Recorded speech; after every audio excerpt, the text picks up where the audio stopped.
원전 사고입니다. 원전 사고. 이런 상황에서 섣불리 원전 사고 사실을 공개하고 소개령을 내리면 전국이 요동칠 겁니다. 그렇다고 사실을 감춘단 말입니까? 연가시로 451만 관객을 기생충 공포에 떨게 한 박정우 감독의 신작으로 올 한해 흥행 꽃길을 걸었던 재난 블록버스터의 바톤을 이어받은 이 영화. 이 영화를 함께한 이들은 모두 믿고 보는 배우들인데, 저는 이야기가 굉장히 재밌었어요. 그래서 개인적으로 배우 입장에서도 욕심이 많이 나는 영화와 캐릭터였고, 원전에 대한 정부와 많은 관계자들의 안이한 태도들을 떠올려 봤을 때 이런 이야기를 영화로 한다는 것은 저를 흥분시키는 일이었어요. 저희 정부는 솔직히 아무것도 할 수가 없습니다. 최악의 원전 사고로 위기를 맞은 국민들, 스스로 알아서 살아남아야 하는 이들의 처절한 재난 극복기를 신세계에서 만나보자.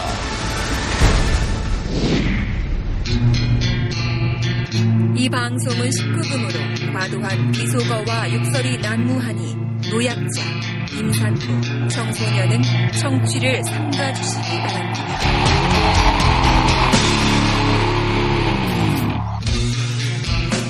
네, 여러분, 자, 주목! 네, 반갑습니다. 야, 말 잘 들으신다. 그럼. 근데 오늘 꽉 차가지고. 근데 책 좀 사려면 그렇게 안 하죠. 꽉 차서 이제 조금 방송이 잘 안 들릴 수도 있어요. 그래서 주위 사람들한테 민폐 끼치지 않게 조용조용 합시다. 대통령부터 민폐를 끼치기 시작하니까 말이죠. 우리는 그러지 맙시다. 예. 뭐 나라에 불지른 거에 비하면은 생가에 불난 거야 뭐. 아, 생가 불질렀다더라고. 나 그것 때문에 태호 형한테 전화했잖아. 형 아니에요? 그 형 이제 그런 연기가 없어. 아, 그런 시대 끝났다 그러더라고요. 자, 하여튼 여러분들 만나서 반갑고요. 꽉 채워주셔서 또 반갑습니다.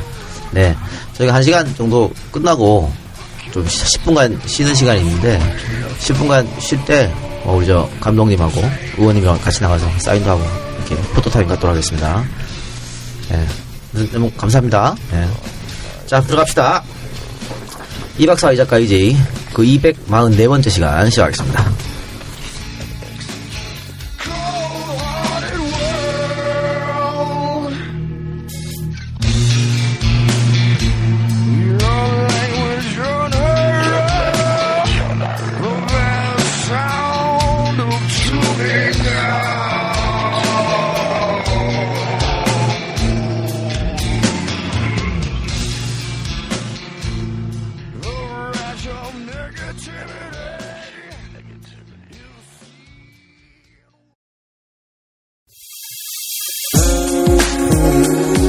안녕하세요.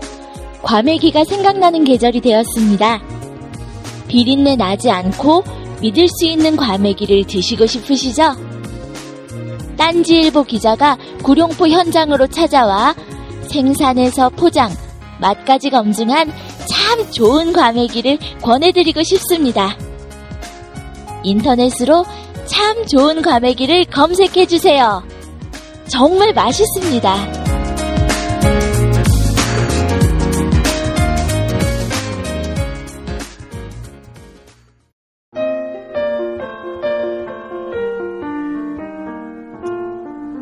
안녕하세요. 프리미엄 이벤트 카페 마포 세레나데입니다. 프로포즈를 앞둔 사랑하는 연인에게 당장 좋은 집, 멋진 자동차를 선물할 순 없겠지만 두 분만의 시간과 공간에서 평생의 약속을 전하고 다짐하는 가장 의미 있는 프로포즈를 준비해보세요. 100일, 1주년, 결혼기념일, 생일 등 각종 기념일을 영화 속 주인공처럼 더욱 특별하고 멋지게 보내실 수 있습니다. 네이버에 마포 세레나데를 검색하시거나 카카오톡 친구 찾기에서 마포 세레나데를 친구 추가하시면 친절하게 상담해드립니다. 예약하실 때 EJ 청취자라고 말씀해주시면 특별 할인과 서비스를 제공해드리겠습니다.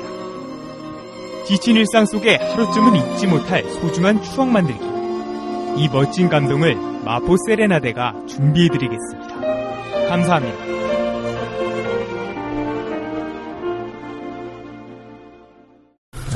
여러분 뭐 제목 보고 들어오신 분들은 아시겠지만 오늘은 좀 스페셜한 시간 갖도록 하겠습니다. 그렇지만 또 시국이 시국인 만큼 시국 이야기를 안 할 수가 없어요. 그러니까 뭐 영화 이야기도 하고 시국 이야기도 하고. 자, 우선 초대 손님 두 분을 모셨는데요. 첫 번째 분은 네, 더불어민주당에서 국회의원 활동을 열심히 하고 계신지 잘 모르겠는데, 예, 부산 남구을이죠. 네, 그렇습니다. 박재호 의원 나오셨습니다. 반갑습니다. 네, 앉자마자 검찰 개혁을 하셔야 된다고. 요즘 검찰 때 머리가 좀 아프시죠? 예. 딴 문제가 아니고 아무것도 아닌 걸로 또 걸었어, 검찰이. 사실 이번에 검찰이 선거법 위반으로 건 거 보면 새누리당 사람들 다 봐주고 야권은 거의 다 하고 우리하고 별로 친하지 않은 박영선 의원 같으면 진짜 이 형용사 문구 하나로 집어넣었거든. 그러고 보면 너무 심하고 있는데. 우리랑 굳이 거기다 우리랑 친하지 않은을 왜 넣어? 그런데 우리랑 아무리 안 친해도 아닌 건 아닌 거지. 우리가 통진당 별로 안 좋아하지만 통진당 해체됐을 때 불나게 얘기했잖아요. 그럼요. 이번에 또 국조위에서 우리 박 누나 잘 싸워주고 있더만. 네, 잘하고 계시더라고요. 개헌 얘기를 하지 마시고요. 그렇게 싸워만 주시기 바라고. 근데 오늘 첫 재판이었습니까, 그러면? 예, 재판 지금 두 번째 했습니다. 두 번째. 조사는 벌써 받아주셨을 텐데. 조사는 받았고, 일주일마다 한 번씩 정인 한 명씩 데리고 나와서 이제 정언하고 있고. 네, 괜찮겠죠? 예, 별거 없습니다. 예, 괴롭히는 것 같아요, 그냥. 최선을 다하고 있습니다. 네. 아니, 의정 활동에서 바쁘신 분을 자꾸 오라가라 해가지고 시간 뺏는 거 아니에요? 어쨌든 우리 박 의원님께서는 지난 총선 전에 나오셨으니까, 이제 맞습니다. 한 반년 만에 다시 나오신 것 같아요. 그렇습니다. 예. 그때 상당히 도움을 많이 받았어요. 이제 방송 나가고 사람들이 많이 들었다고 하던가요? 예, 많이 듣고 그거 나가고 나서 후원금도 많이 들었습니다. 보약도 막 받으셨다고. 예. 중요한 얘기를 해주셨네요. 맞습니다. 알겠습니다. 자, 그러면은 이따가 우리 시사 얘기도 좀 하고. 예. 사실 오늘 의원이 부른 거는 의원님이 또 원전에 관심이 굉장히 많으시니까. 예, 맞습니다. 그렇죠? 특히 더불어민주당의 부산에서 이번에 당선되신 분 모든 분들이 원전에 관심이 많은 것 같아요. 네, 그렇습니다. 최인호 의원부터 시작해서. 네. 당연히 문 전 대표도 그렇고요. 예. 그래서 의원님이 오늘 대표로 나와서 원전 얘기 좀 해주시고요. 네. 자, 그리고 화제의 영화입니다. 영화 판도라. 판도라를 들고 돌아오신 우리 감독님, 박정우 감독님 모셨습니다. 안녕하세요. 불러주셔서 감사합니다. 네. 박 감독님 사실은 제가 지금 부를 여력이 없었는데, 일단은 EJ 아니면 안 나간다고, 여러 가지. 공언을 하셨다고 들었습니다. 압박이 왔어요. 그래서 어쨌든 제가 지금 저녁 시간에 시사회를 갈 시간이 전혀 없기 때문에 못 갑니다. 그래서 영화를 못 보고 우리 팬들한테 영화를 소개할 수 없습니다. 라고 했더니, 밤 11시에 영화관을 통째로 하나를 빌려서 우리 3명 봤어요. 이런 경우가. 그렇게 하다 보니까, 역시 우리 감독님이 기브 앤 테이크를 알아. 우리가 이렇게 하면 쟤들이 무조건 속여줄 것이다. 그러니까 너무 부담을 주는 거 아니야. 그래서 사실은 제가 그 전에 영화배우 한 명이랑 같이 안 오면은 초대 안 한다고 했었는데, 오늘 영화배우, 박재호 의원님 영화배우로 대타로. 아니, 저희 배우들이 여길 오는 걸 무서워하더라고. 그래요. 네. 아직도 블랙리스트에 그런 망령이 남아있습니까? 아니, 그런 게 아니라 여기는 워낙 발언들이 세시니까. 여기서 무슨 꼴을 당할지 모르니까. 이경영 씨도 또 나오잖아요. 예. 또. 이번에 안 죽더라. 그래. 좀 스포를 하지 마. 죽을 수도 있잖아. 그런가? 근데 이경영 씨도 EJ 팬이어서 전화를 또 따로 드렸더니 지금 또 촬영 때문에 군함도 열심히 찍고 있다 춘천에서 미안하다고. 그래서 촬영만 아니었으면 나와 주셨을 겁니다. 네, 그래서 저희 무대 인사 이런 거 참석을 못 하시고 그랬어요? 네. 저희 경영이 형 만약에 오늘 왔으면 경영이 형 깔 뻔했어요. 정말 나쁜 놈 연기 정말 잘하시더라고요. 나쁜 놈 연기에 특화된 분들이 몇 명 계시지. 근데 우리 감독님께서는 제가 듣기로는 이 영화가 원전을 다뤘기 때문에 현 정부가 조금 불편했을 것이고 이거 배급사도 현 정부가 싫어하는 배급사라면서요? 예, 뉴. 변호인 만들었다. 예, 변호인 만들었다. 그래서 투자받기가 상당히 어려웠다는 소문이 들리던데 맞았습니까? 아니, 의외로 투자는 쉽게 됐어요. 쉽게 됐어요. 예. 그러니까 이 영화를 처음 기획했을 때가 제가 시나리오를 들고 이제 투자자한테 제안을 했을 때가 이 정권 초기였어요. 서슬퍼런. 그래서 저는 안 될 거라고 생각을 하고 그냥 책을 쓴 게 아까우니까 이제 돌렸는데 의외로 다들 반응이 계산법이 이제 저랑은 다르게 이런 효과 때문에 흥행에 좀 도움이 되지 않을까 그런 계산을 했을 수도 있는데 어쨌든 모든 투자자들이 다 좋아했고 결론적으로는 뉴가 최종적으로 하게 된 거죠. 근데 뭐가 어려운 거예요? 어려웠던 거예요? 다른 것도 아니고 원전이 국가 주요 정책이고 그리고 또 이 원전의 위험성을 이제 좀 직설적으로 이제 알리는 영화니까 이 영화가 나오는 걸 반가워하지 않는 분들이 계시죠, 분명히. 일단 한수원에서는 당연히 싫어할 거예요. 근데 한수원뿐만이 아니라 그 국가기관들, 그런 이제 의회에 이런 상부 조직들이 이 영화를 그렇게 반가워하지 않고 또 그리고 저희 이 영화는 자본이 들어가는 구조니까 이제 자본을 투자해야 되시는 분들이 머뭇거릴 수가 있죠. 그런 외압이 좀 있었어요, 그러면? 아니, 투자사 결정하는 것까지는 별로 문제가 없었고, 그냥 이제 저도 이제 조심스럽게 들은 바에 의하면 보통 영화들이 이제 이렇게 투자가 되고 이제 제작이 들어가면 이제 모태펀드라고 제작비의 일부분을 이제 뭐 영화진흥이 뭐 이런 그런 뭐 작게는 뭐 20-30% 뭐 이렇게 들어오거든요. 지원. 근데 저희는 한 군데도 안 들어왔어요. 아, 지원이요. 그건 들어올 리가 없죠. 근데 그런 기사들 제가 봐가서 여쭤봤거든요. 그 뉴가 배급을 했고 원전을 다루라서 그 뭐 개봉까지 어려움이 많았다 이런 기사를 봐서 제가 여쭤본 건데. 게다가 또 국가 재난을 다룬 영화잖아요. 지금 어제 박근혜 정부에서는 이 국가 재난이라는 것이 그들에게는 히스테리가 반응이 될 수밖에 없는데 당연히 정부에서 좋아할 리가 없을 것 같아요. 네, 그렇죠. 그러니까 이제 사실은 이런 영화를 기획을 해서 만드는 건 사실 어떻게 보면은 좀 무모한 짓이기도 하고 주변에서는 어쩌려고 그래 뭐 이런 걱정 섞인 이야기도 하고 그리고 또 그때 처음 시작할 때가 정권 초기라 극도로 서슬이 펄해서 뭐 대통령을 희화한 그림 그린 화가가 뭐 검찰 조사 받고 막 그랬던 되게 경직된 그런 상황이라 이제 이런 거를 이렇게 노골적으로 하는 거는 조금. 크랭크인 언제 하셨어요? 크랭크인은 재작년 3월에 했는데 왜 이렇게 오래 걸린 겁니까? 사실은 이제 우리가 내심 이제 느끼는 공기라는 게 있잖아요. 좀 이렇게 좀 유약적으로 이렇게 받는 거고 그리고 저도 이제 지난 대선에서 문 대표님 선언하는데 동참했다가 블랙리스트에 올라갔고. 올라갔어요? 블랙리스트. 뭐 그거 별로 걱정은 안 했어. 대부분 많은 사람이 들어가고 안 올라간 사람이 부끄러워하고 그랬던 거니까. 뭐 지금은 오히려 또 영광인 거고. 그러니까 어쨌든 그런 분위기가 그리고 비상식이 뭐 이제 상식으로 통하는 막 그런 시기였으니까. 그래서. 뭐 하여튼 결론은 크게 어려움은 없었다는 거네요. 알겠습니다. 그렇죠. 알겠습니다. 그런데 왜 중간에 그게 뭐 사람들이 어떤 효과인지 모르겠는데 크라우드 펀딩 같은 것도 하셨더라고요. 그거는 이제 사실 이제 저예산 영화나 조금 위험한 영화들을 할 때 안전장치로 좀 하는 그런 경향이 있잖아요. 그러니까 저희도 지금은 우리가 전혀 예상하지 못했던 이런 시국이라 이렇게 막 이렇게 떠들면서 이렇게 편하게 개봉을 하는데 그 당시는 안 그랬거든요. 그러니까 이제 안전장치 차원이고 홍보 차원에서 이제 시작을 한 거죠, 그거는. 어묵한 시기를 가지고 배우 섭외도 쉽지 않으셨을 것 같은데요. 의외로 이 배우분들이 꽤 용기가 있어요. 김남길 씨부터. 네, 다들 저보다 더 이런 영화는 해야 되지 않냐. 뭐 물론 이제 저희는 감독이 책임질 거니까 저희는 자기 뒤로 빠지면 된다고 생각을 했겠죠. 알겠습니다. 그러면 판도라 영화 그리고 원전 이야기는 조금 있다가 본격적으로 하기로 하고. 자, 블랙리스트에 들어가신 분 모시고 하니까 영광이네요. 우린 블랙리스트 아니지? 우리 같은 허접 쓰레기들은 신경도 안 써요. 그래?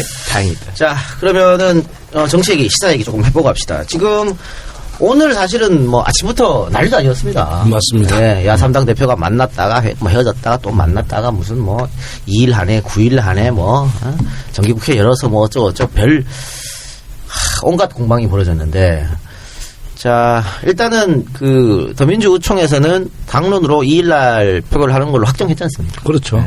근데 이제 국민의당에서 정의당도 이제 2일날 하자. 하자고. 국민의당에서 안 된다. 2일날 하면 부결될 가능성이 높다. 그래서 새누리당 비박들을 꼬셔야 되기 때문에 시간이 필요하다. 그래서 9일 이렇게 된 겁니다. 그런데 그게 오전 상황이었죠. 이거 오후까지 됐는데 그런데 지금 새누리당은 당론은 어떻게 확정했냐면 대통령 4월 말까지 퇴진해라. 그리고 6월에 대선을 치자 이겁니다. 이걸 당론으로 확정했어요. 그래서 지금 이건 뭔 얘기냐면 이거를 청와대에 넘겼다는 거지. 그래서 청와대가 이걸 안 받으면 9일날 탄핵에 들어온다는 얘기예요. 그렇죠. 그럼 만약에 받으면 뭐야? 탄핵에? 이대로 가겠다는 거죠. 탄핵이 안 들어온다는 얘기야. 예. 그러면 그냥 탄핵에 물 건너 가는 거예요. 그렇기 때문에 빨리 2일날 하라. 더민주는 입장 아닙니까? 맞습니다. 맞습니다. 요 입장으로 설명해 주세요. 그런데 어쨌든 탄핵을 우리가 이제 200명이 돼야 되는데 뭐 새누리당에서 안 한다 해도 저희들 할 일이 있지 않습니까? 그럼요. 국민들이 열망하는 모습들에게 우리는 우리 할 일만 열심히 하면 되거든요. 그래서 저는 이제 입장이 좀 빨리 탄핵으로 가자. 숫자에 연연하지 말자. 그 책임은 새누리당이 다 질 그렇죠. 것이다. 원래 이제 그래 기조를 가지고 말씀을 드렸는데 많은 분들이 이제 좀 걱정하는 게 탄핵이 안 됐을 때 없잖아. 이런 거에 너무 걱정을 하시더라고요.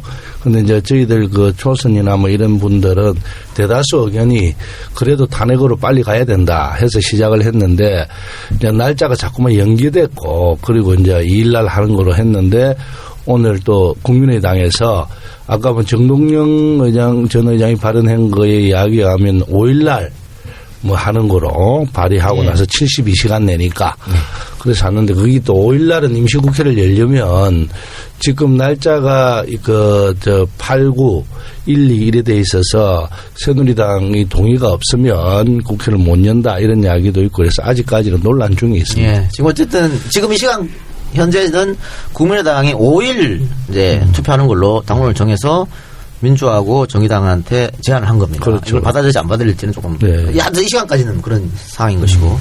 근데 방금 박재홍 의원이 우리 초선이라고 그랬는데 그 포스로 봐서 한 5선 의원 초선이다 실질적으로.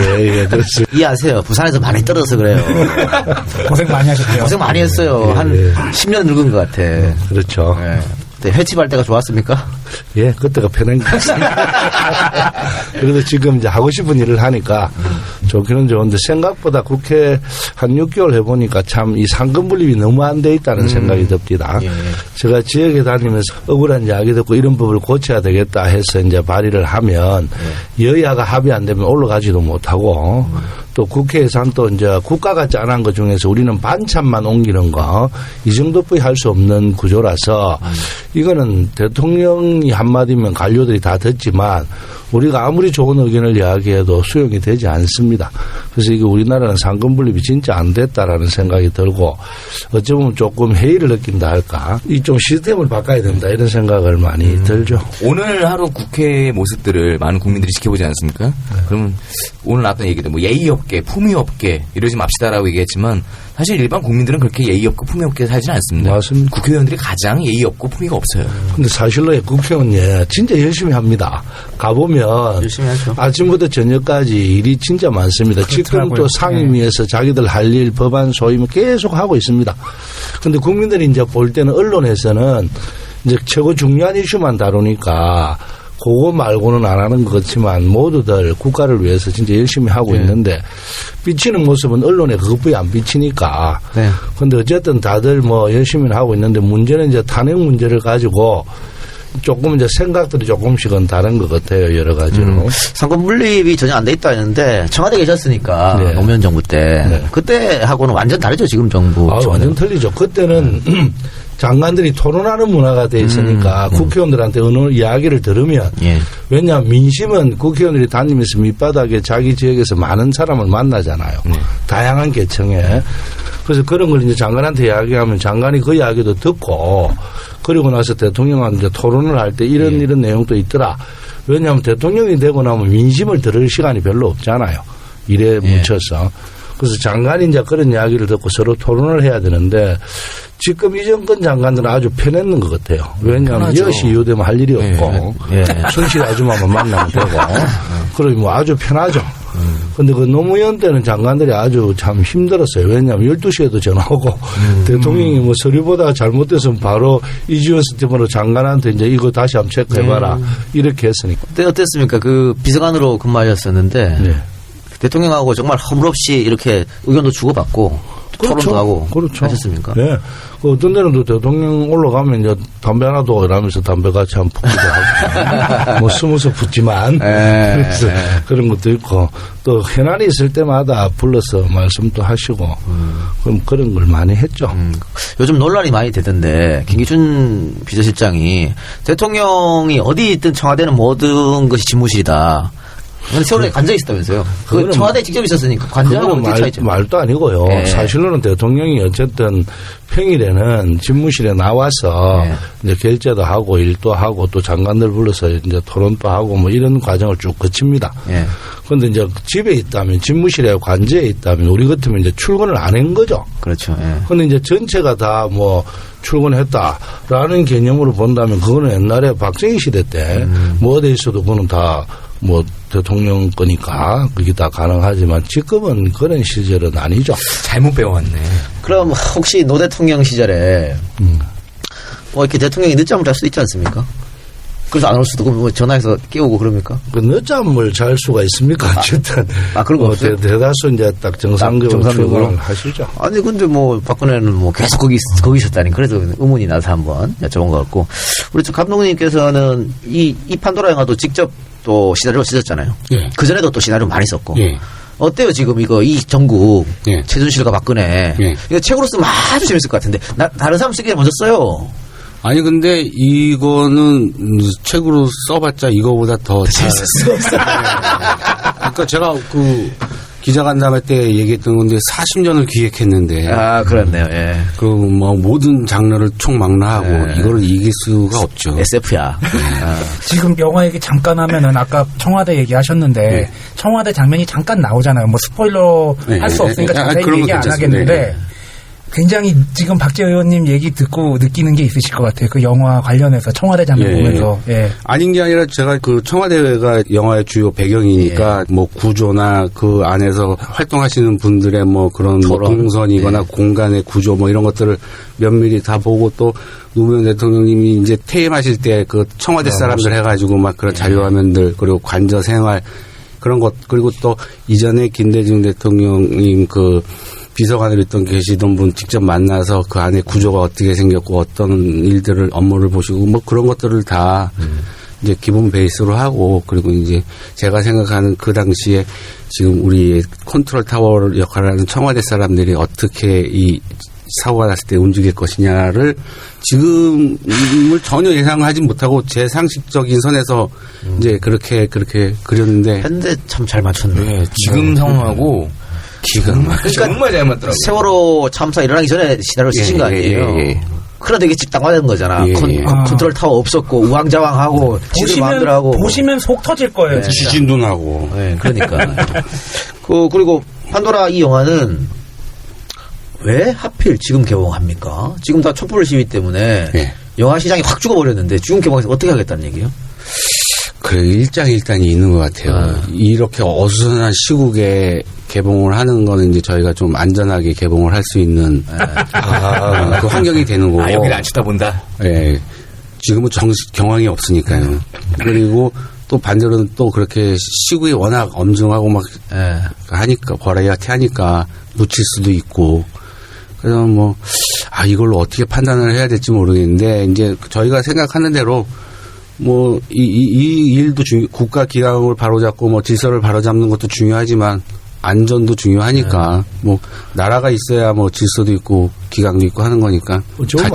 안전이 더 중요하죠. 자, 개봉 날짜가 확실히 언제예요? 12월 7일이요. 12월 7일 개봉입니까? 많이 열었어요? 이번 주말부터 이제 열리죠. 알겠습니다. 하여튼 본격적인 영화가 있다가 하기로 하고. 다시 시국 얘기. 자, 그러니까 지금 그 국민의당 입장은 결국은 뭐 탄핵은 통과하기 위해서 하는 거니까 이 일날 안 된다고 하는데 그 민주당 입장은 국민만 보고 간다. 탄핵 협상은 없다. 이런 거지 않습니까? 그래서 아니 설사 새누리가 협조를 안 해줘서 무결됐다 치자고. 그렇죠. 그러면 새누리가 몽팡 뒤집어 쓰는 거 아니야. 국민들이 가만히 있겠냐고. 제가 볼 땐 국민의당이 지금 새로운 안을 제시한 이유가 박지원 의원 전화통에 불났을 것 같거든요. 그러니까 국민들이 지금 엄청 항의를 하기 때문에 얘들이 지금 다시 만약에 탄핵이 불결하면은 그때는 새누리당 당사 앞에서 폭파. 그걸 이제 박지원 대표가 이제 생각을 할 때는 어쨌든 이제 뭐 200명을 맞추는 게 넘기는 게 탄핵이 중요하다고 생각을 했을 건데 그런 결정을 하고 나서 주변의 전화뿐만 아니라 또 어째 보면 주말에 촛불 집회를 보고 새누리당 쪽에서도 흔들리지 않겠느냐 이런 생각을 했는데 그거는 정치인들이 자꾸만 그 촛불 집회 이게 너무 연연을 하면 아무것도 할 수가 없어요. 그렇죠. 계산하면 안 되죠. 우리는 우리끼리 가는 길로 정치인이 할 수 있는 국회의원이 할 수 있는 그 도리만 하고 나머지는 국민들한테 기다려야죠. 심판을. 그리고 이게 설사 2일 날 해서 만약 부결이 되더라도 그렇죠. 그 뒤에 또 협의하면 돼. 다음에 또 이제 국회를 열어갖고 하면 됩니다. 그 또 이제 할 수도 있고. 그렇죠. 왜 안 된다고 자꾸 지금 국민의당이 잘못하고 있는 게 이게 잘못해가지고 발의하지 못해버리면 이 역사에 대한 그 대역죄인 값은 누가 치를 거야 그러면. 그러니까 이번에 안 해준 놈들이 9일 돼서 해주겠냐고. 그런 거 없어. 그래 할 놈은 다 하고요. 그러니까 그 문제는 어쨌든 좀 봅시다. 5일날 일단 던졌고 더민주나 정의당에서 받으면 5일날 하는 거고 아니면 그렇죠. 9일날 하는 거고 뭐 그렇게 됩니다. 이거 업로드될 때쯤에 결과 나왔을 거예요. 네. 결과 나왔겠죠. 만약 5일날 안 받으면 9일날 가는 거고 그런 겁니다. 자 그리고 새누리당 하여튼 지금 당론으로 삼은 4월 퇴진 6월 이것은 새누리당이 언제부터 주류 비주류가 있고 뭐 비박 친박 있는지 다 친박이지 뭐 그죠? 만장일치더라고요. 그러니까 이게 만장일치여도 이 안에 대통령이 그래 헌법 안 고치고 내가 이렇게 내려오겠다 이러면 모를까? 안 그러면 이게 골치 아파진다니까. 안 내려오겠다는 얘기예요. 그러니까 이거는 지금 우리 헌법에 대통령 임기를 보장하고 있기 때문에 4월에 이게 임기를 단축한다 내려오라는 것은 하야가 아니니까. 그러면 어떻게 됩니까 이거는 개헌을 해야 돼. 그리고 박근혜 하나 때문에 헌법을 고치는 건 말이 돼?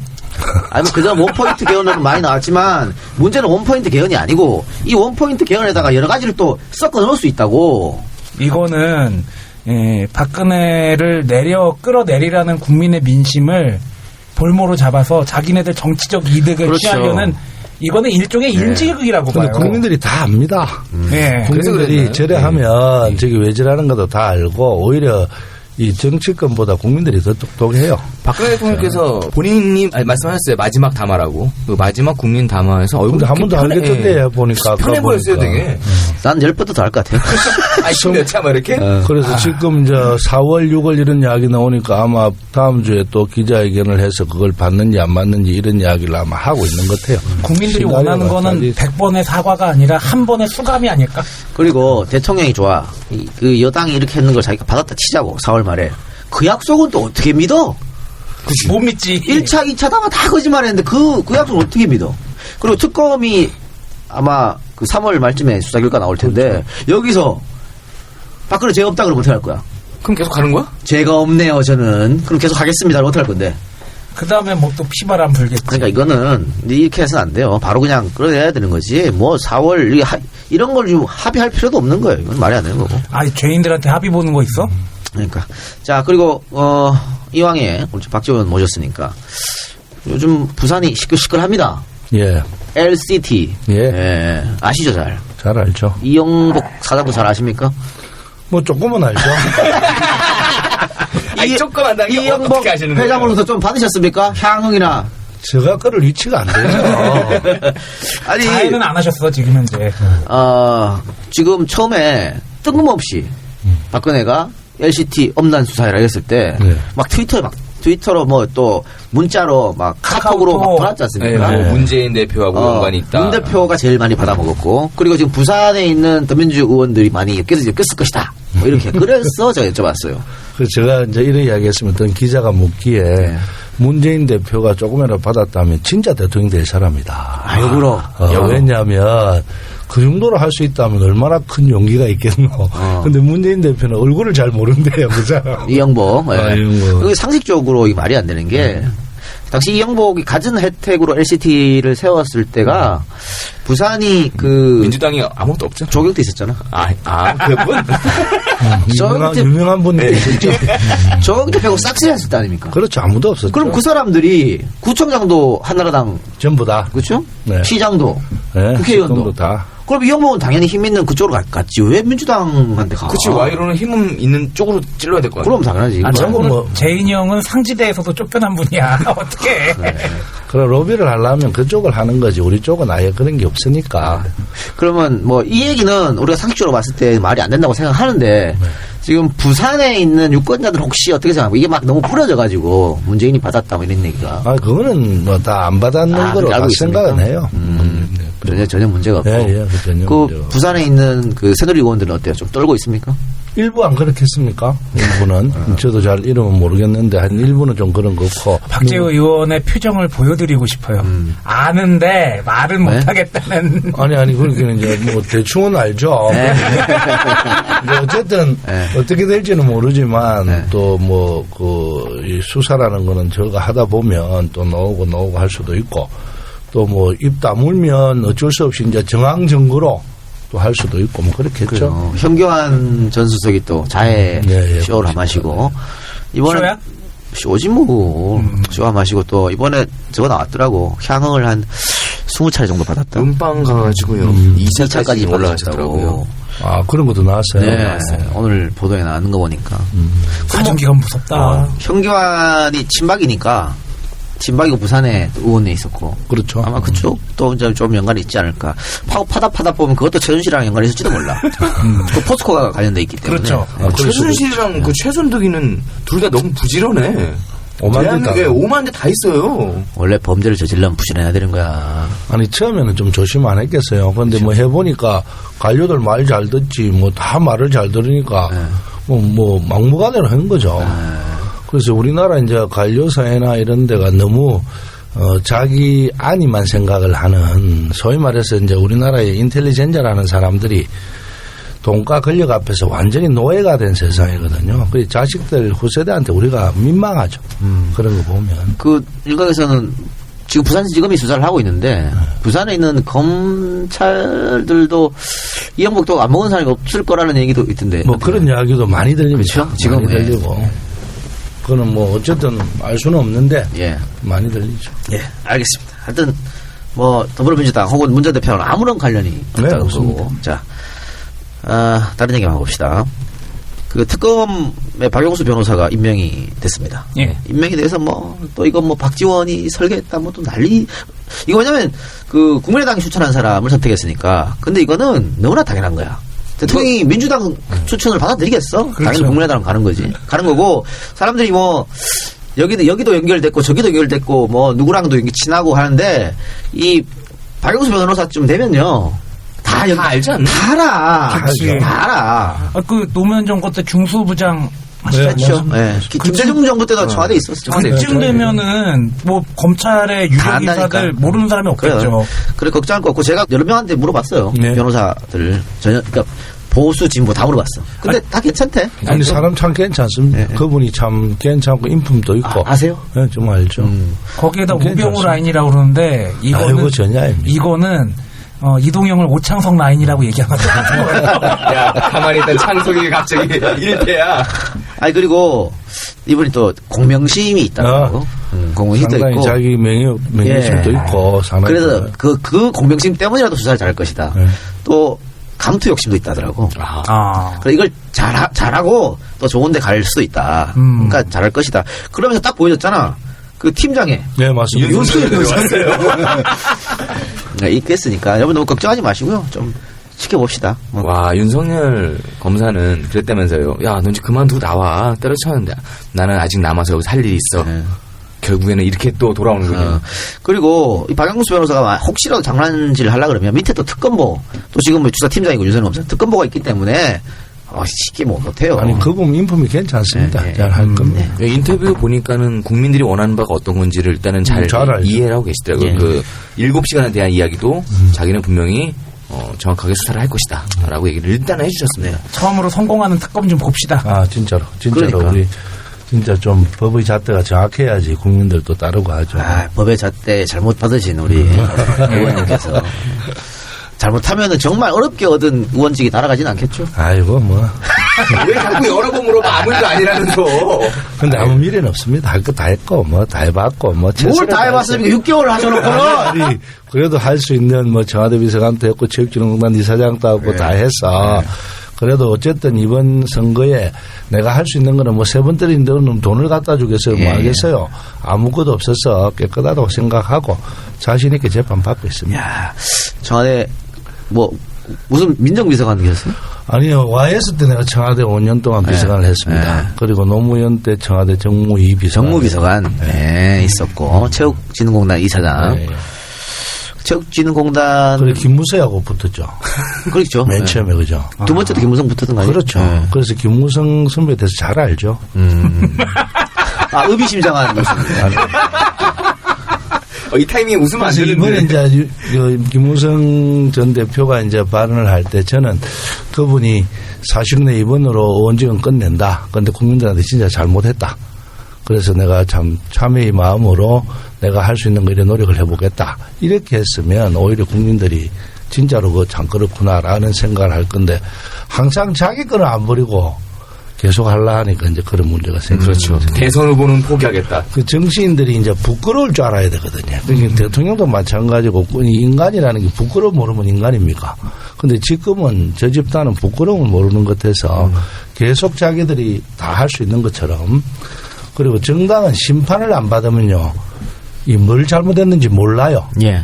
그래서 사실로는 이제 국민들이 이래 한 번씩 심판을 해줘야 되는데 박근혜 10몇 년 동안 심판을 거의 못 받아서 아직도 새누리당은 뭐가 잘못됐는지 모르고 있는 그런 입장인 것 같아요. 영도다리에 누가 빠져 죽냐. 저 지금 대구에 서문시장에 큰 불이 나가지고 안 그래도 대구 지역 경제가 좋지 않은데 좀 안타까운 일이 일어났습니다. 여러 가지 사건으로 인해 가지고 그 박근혜를 정말 콘크리트로 받쳐주던 대구의 지지층도 무너졌다 이런 얘기가 나오고 있거든요. 어쨌든 새누리당이 이제 부산을 텃밭으로 가지고 있었으니까. 그렇죠. 뭐 그전에는 뭐 18대 1, 17대 1 이렇게 했고 이번에는 뭐 5석 얻었습니다만 그래도 압도적으로 새누리당이 많이 가져갔지 않습니까? 네.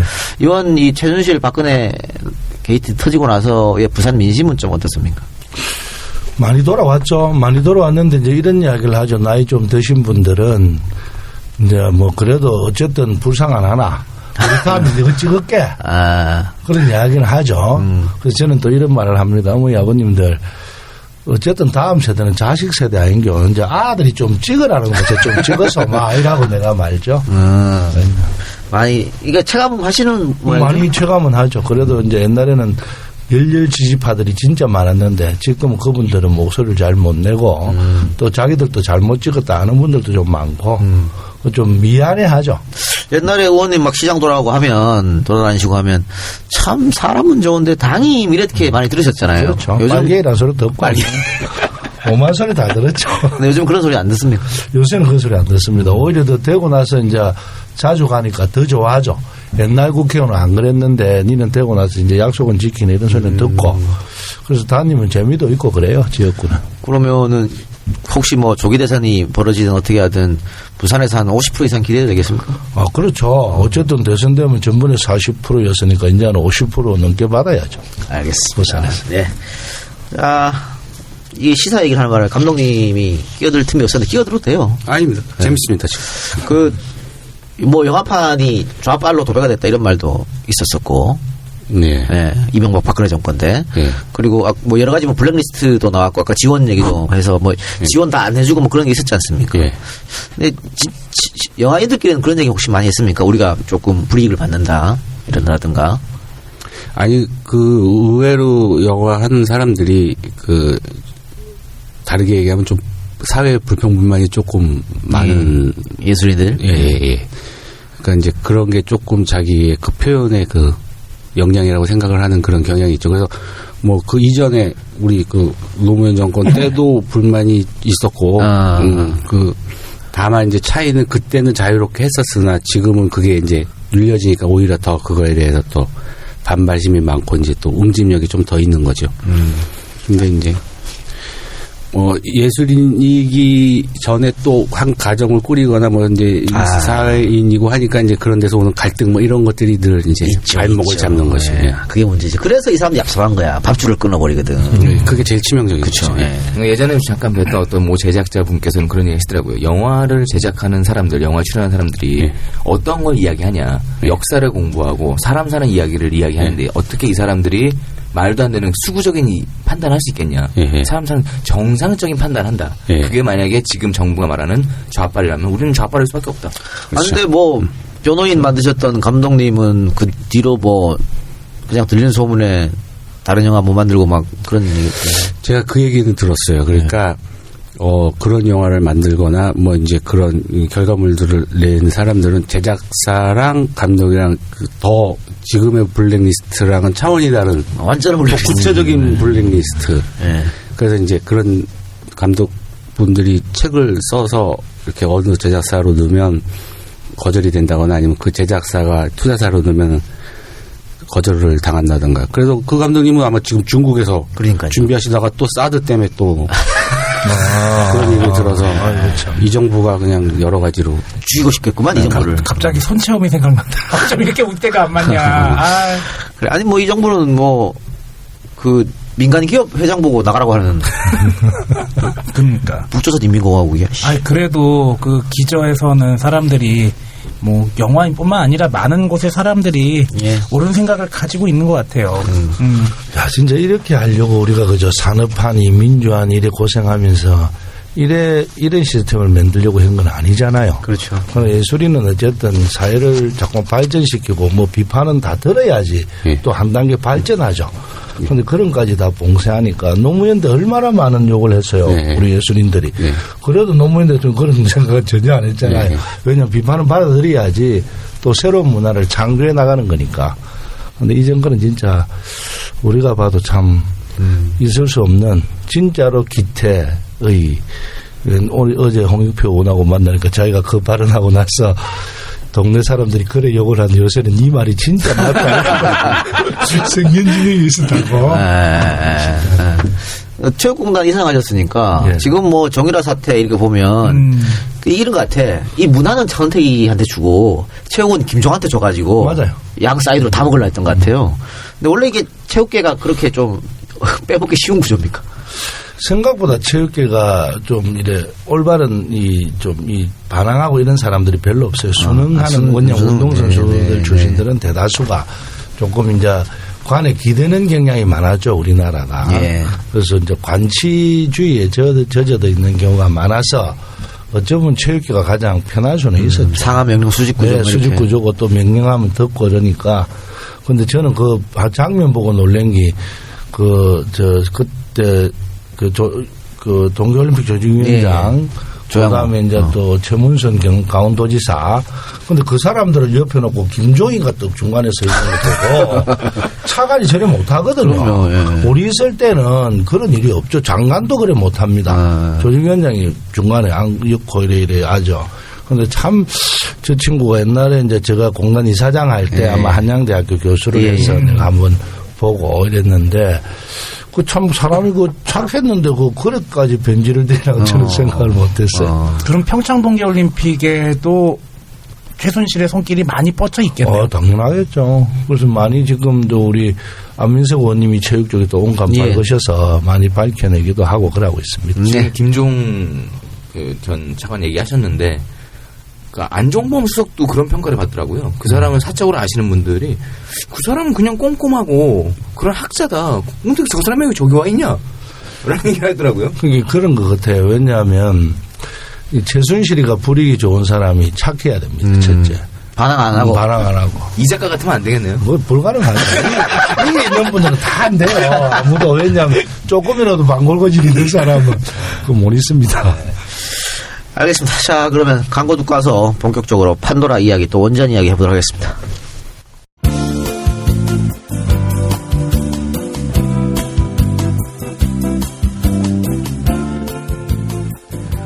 안녕하세요. 김동욱 설계사입니다. 전국이 하도 시끄러워 안부를 묻기가 좀 민망합니다. 어쨌든 우리 개인의 삶은 반드시 잘 살아야 합니다.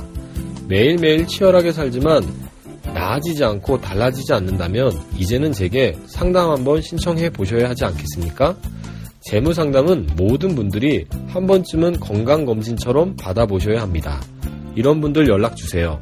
잘못된 보험 가입으로 금전 피해 크신 분들, 신규 보험 및 대출 상담이 필요하신 분들, 종합적인 재무 상담 받아보고 싶으신 분들, 김동욱.co.kr 혹은 네이버 검색창에 이재일 설계사 검색하시고 카페 방문하셔서 수백 분의 상담 후기 읽어보세요. aig0001@naver.com으로 메일 주시거나 010-4511-2371, 010-4511-2371로 전화나 문자 주세요. 지금 연락하세요. 감사합니다.